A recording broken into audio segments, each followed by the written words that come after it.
It's a busy time of year. Meeting with us at his Capitol office, Governor Rick Perry recalled his first day as a House freshman 28 years ago. Very exhilarating. And this year could be too. The 83rd Texas legislature begins with $8.8 billion left over from last session and a gigantic increase in revenue. How does that affect what we could see? Well, sometimes that makes it even more difficult. The governor emphasizes it's not a green light for spending, advocating instead some form of tax relief. Today, we asked for specifics.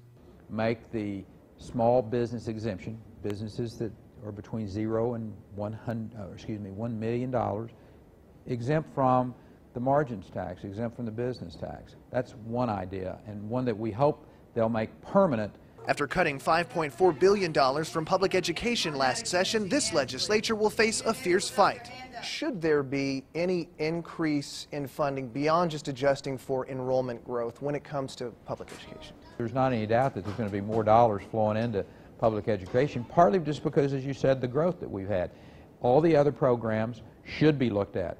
Education is no different than any other aspect of government from the standpoint of you come, you make your arguments, you bring forth what you want your result to be, and the legislature will make a decision about the level of funding for that particular program. Sanctuary cities for illegal immigrants was an emergency item last session. We asked the governor about immigration reform this year. Until Washington decides to secure our border, which is one of their functions, of constitutional functions, I might add, any talk about immigration reform is a bit premature, I would suggest to you.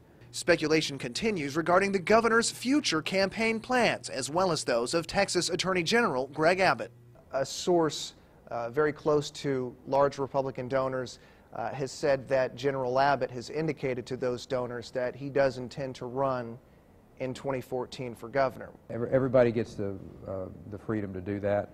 I'm real focused, which I hope the general is too, on this legislative session, on the issues that are facing this country. Both have championed conservative issues in Texas, but neither has formally announced his next step. If we get to June or July and General Abbott does have a significant fundraising advantage, would that discourage you from running? If folks want to speculate, that's their business, but I've been underestimated many times before, so we'll just let it set right there. It's a question the governor promises to resolve this summer. For now, there's plenty of work to do.